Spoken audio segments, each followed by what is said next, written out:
नमस्कार दोस्तों, मैं योगेंद्र मिश्रा आपका अपने चैनल पर स्वागत करता हूं। आज का हमारा विषय है राहु। आज जो हम चर्चा करेंगे वो राहु पे करेंगे। मित्रों, एक चार्ट पेपर पे मैं जन्म कुंडली बना के आपके सामने लाया हूं।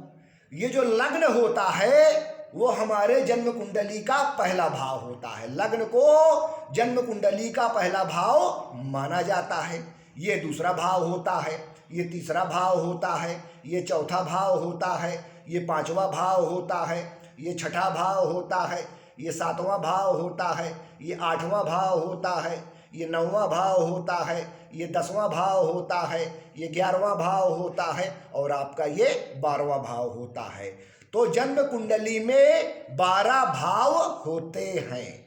पहला भाव, चौथा भाव, 7वां भाव और 10वां भाव, ये केंद्र के भाव होते हैं। पहले भाव को, चौथे भाव को, 7वें भाव को और 10वें भाव को केंद्र का भाव माना जाता है। 5वां भाव और 9वां भाव ये त्रिकोण के भाव हो गए। 5वें भाव को और 9वें भाव को त्रिकोण का भाव कहा जाता है। परम शुभ भाव माना जाता है 5वें भाव को और 9वें भाव को। छठा भाव, 8वां भाव और 12वां भाव ये त्रिक भाव हो गए। खराब रिजल्ट देने वाले भाव, अशुभ रिजल्ट देने वाले भाव होते हैं छठा, 8वां और आपका ये 12वां भाव। ज्योतिष में राहु केतु का विशेष स्थान होता है। राहु और केतु चंद्रमा एवं पृथ्वी के भ्रमण पथ के कटान बिंदु हैं। इनका अपना कोई भौतिक अस्तित्व नहीं होता है, इसलिए इनको छाया ग्रह कहा जाता है। राहु आद्रा, स्वाति और शतभिषा नक्षत्र का स्वामी होता है। राहु को नैसर्गिक रूप से पापी एवं क्रूर ग्रह माना जाता है। ज्योतिष में राहु को किसी भी राशि का स्वामित्व प्राप्त नहीं है, मतलब राहु के अंडर में कोई भी राशि नहीं है, क्योंकि हमारी जो है 12 राशियां होती हैं जो मेष से लेकर मीन राशि तक होती है। इसलिए राहु जिस राशि में, जिस भाव में स्थित होता है, राहु जिस राशि में और जिस भाव में स्थित होता है उसके अनुसार फल प्रदान करता है। राहु कुंडली के जिस भाव में बैठता है उसी भाव का स्वरूप धारण कर लेता है और उसी के अनुसार आचरण करता है।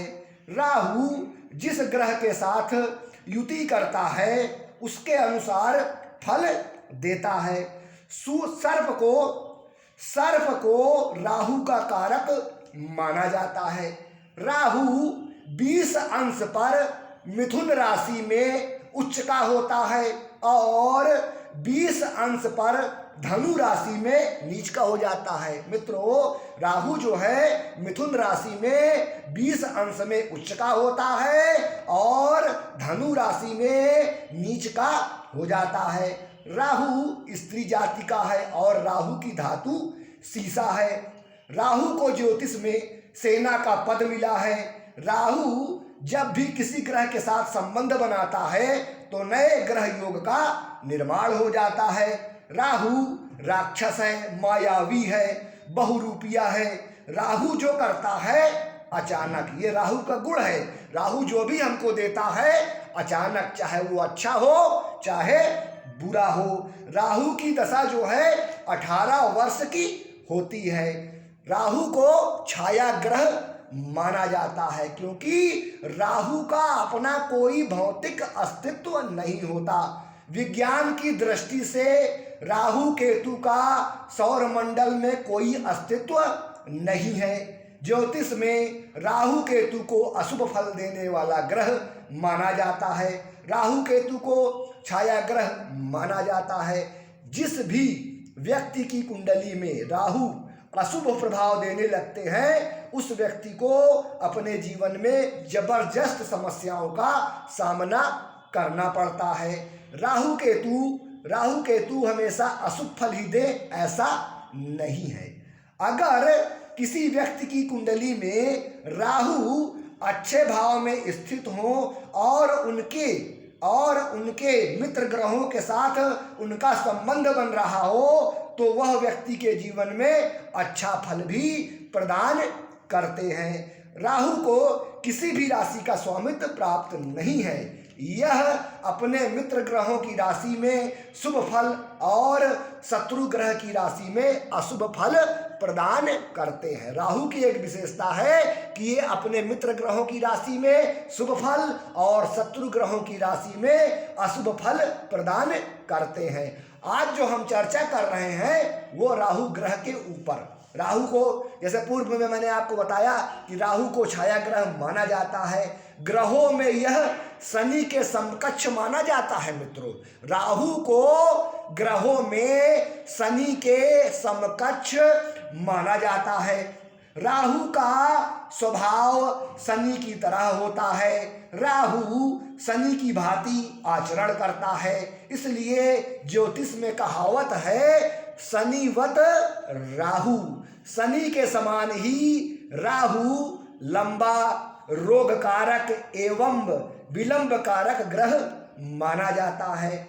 राहु जो भी करता है अकस्मात करता है, अचानक करता है। राहु धुएं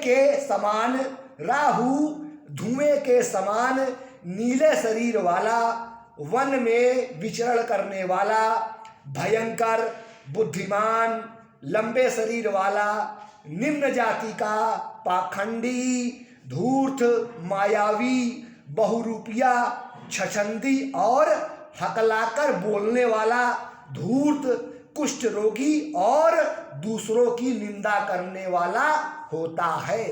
राहु का स्वभाव तमोगुणी होता है। जिस भी व्यक्ति की कुंडली में राहु अशुभ हो जाता है तो ऐसे व्यक्ति के जीवन में अचानक से घटनाएं होने लगती हैं। राहु से पीड़ित व्यक्ति को कम नींद आती है, डरावने सपने उसे ज्यादा आते हैं। रात को सोते समय बार बार डर से उसकी नींद टूट जाती है। नींद न आने की समस्या उसको होती है। शरीर में बीमारी, कमजोरी और आलस्य का आना तथा किसी भी काम में मन न लगना, भ्रम की स्थिति बनना, कुंडली में राहु के अशुभ प्रभाव के कारण ऐसा होता है। व्यक्ति भ्रमित रहता है। भ्रम का कारक भी राहु को माना जाता है। राहु को लोग अशुभ फल देने वाला ग्रह मानते हैं, लेकिन ऐसा नहीं है। अगर जन्म कुंडली में राहु की स्थिति अच्छी हो, जन्म कुंडली में राहु की स्थिति अच्छी हो, यानी कि राहु जन्म कुंडली के तीसरे भाव, छठे भाव, 11वें भाव में स्थित हो और अपने मित्र ग्रहों की राशि में हो, मित्र ग्रहों और योग कारक ग्रहों के प्रभाव में हो तो राहु शुभ हो जाता है और व्यक्ति को शुभ परिणाम देता है। व्यक्ति को हर कार्य में सफलता और धन प्राप्त करने के मौके मिलते हैं। व्यक्ति अपने जीवन में अचानक से तरक्की करने लगता है, क्योंकि राहु जो होता है अचानक का कारक होता है।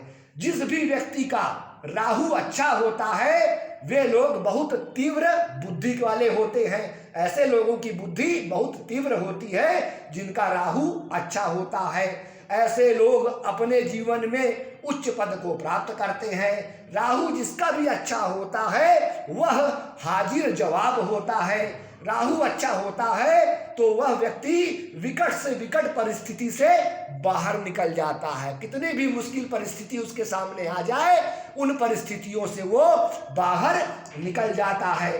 राहु के शुभ प्रभाव से व्यक्ति बहुत मेहनती और जुझारू होता है। जल्दी हिम्मत हारने वाला नहीं होता है। जिसका राहु जन्म कुंडली में मजबूत और बलवान होता है। राहु जिसका भी अच्छा होता है, बली होता है, उसे राजनीति में विशेष सफलता मिलती है। राहु व्यक्ति को राजनीति के क्षेत्र की ओर ले जाता है, क्योंकि राहु को राजनीति का कारक ग्रह माना जाता है। इसलिए जिस भी व्यक्ति का राहु अच्छा होता है, मजबूत होता है, वह अपने आप राजनीति की ओर जाता है। राहु और केतु के बीच, राहु और केतु के बीच जब सब ग्रह आ जाते हैं तो काल सर्प योग का निर्माण हो जाता है। मित्रों, जन्म कुंडली में जब भी राहु केतु के मध्य, अब मैं आपको बता रहा हूं कैसे, जैसे मान लीजिए यहाँ पे राहु बैठा है और राहु के जस्ट सामने आपके केतु देव बैठ जाएंगे, और राहु केतु बैठे हुए हैं और इनके मध्य यानी नीचे साइड सारे ग्रह हो या ऊपर साइड सारे ग्रह हो, मतलब राहु केतु के बीच से कोई ग्रह बाहर ना निकल के पहुंचे, तो जो है काल सर्प योग का निर्माण हो जाता है। काल सर्प योग जो होता है वो बहुत भयंकर अशुभ रिजल्ट देने वाला योग होता है। मित्रों, जब भी जन्म कुंडली में राहु और केतु के एक्सेस में सारे ग्रह आ जाते हैं तो काल सर्प योग का निर्माण हो जाता है। काल सर्प योग के प्रभाव से व्यक्ति को मानसिक और शारीरिक समस्या होती है। काल सर्प योग सबसे ज्यादा व्यक्ति को मानसिक परेशानी देता है। व्यक्ति का मन सदैव बेचैन रहता है, उसको बार बार घबराहट होती है, उसको हेल्थ में कुछ न कुछ समस्या लगी रहती है। ऐसे लोगों का स्वास्थ्य अच्छा नहीं होता और उनका भाग्य उनका साथ नहीं देता। ज्योतिष में यह बहुत खराब योग माना जाता है। व्यक्ति 42 वर्ष तक अपने जीवन में तरक्की नहीं कर पाता, भाग्य का साथ उसको नहीं मिलता, दुर्भाग्य उसका पीछा नहीं छोड़ता। ऐसे लोगों को भूत प्रेत और गुप्त रोग से संबंधित समस्या का सामना अपने जीवन में बार बार करना पड़ता है। व्यक्ति सदैव भ्रम में रहता है, कंफ्यूजन में रहता है, क्योंकि राहु को भ्रम और कंफ्यूजन का कारक माना जाता है। जन्म कुंडली में जब भी राहु के साथ मंगल बैठ जाते हैं, जन्म कुंडली में जब भी राहु के साथ मंगल का संबंध बनता है तो अंगारक योग का निर्माण हो जाता है। जन्म कुंडली के किसी भाव में भी राहु मंगल के साथ युति बनाकर बैठे हो तो अंगारक योग का निर्माण हो जाता है। राहु और मंगल की युति को ज्योतिष में जहर कहा गया है, बहुत खराब कहा गया है, क्योंकि राहु और मंगल एक दूसरे के जबरदस्त परम शत्रु होते हैं। यह युति जिस भी भाव में बनती है उस भाव के सभी शुभ फल नष्ट हो जाते हैं और दुर्भाग्य उनके साथ लग जाता है। ऐसे लोगों को शारीरिक चोट लगने की बहुत संभावना होती है, शरीर की हानि बहुत होती है और राहु और मंगल की युति व्यक्ति को बार बार अपने जीवन में धन को लेकर और काम को लेकर समस्या देती है। मित्रों, एक योग बनता है ग्रहण योग, जो राहु से बनता है। मित्रों, जब भी जन्म कुंडली में जब भी राहु चंद्रमा के साथ संबंध बनाते हैं या राहु सूर्य के साथ संबंध बनाते हैं तो ग्रहण योग का निर्माण हो जाता है। जन्म कुंडली में ग्रहण योग दो प्रकार से बनता है। एक तो पहला योग जो बनता है राहु और चंद्रमा की युति से ग्रहण योग बनता है और दूसरा ग्रहण योग बनता है राहु और सूर्य की युति से। जिस भी व्यक्ति के कुंडली में ग्रहण योग का निर्माण हो जाता है उसके जीवन में संघर्ष बढ़ जाता है और व्यक्ति को आजीवन जो है संघर्ष करना पड़ता है। बहुत संघर्ष करने के बाद उसको अपने जीवन में सफलता प्राप्त होती है। कुंडली में जब भी राहु देव गुरु बृहस्पति से संबंध बनाते हैं तो गुरु चांडाल योग का निर्माण हो जाता है। यानी कि कुंडली के किसी भी भाव में, जन्म कुंडली के किसी भी भाव में राहु देव गुरु बृहस्पति के साथ युति बनाकर स्थित हो तो गुरु चांडाल योग का निर्माण हो जाता है। यह योग बहुत खराब माना जाता है।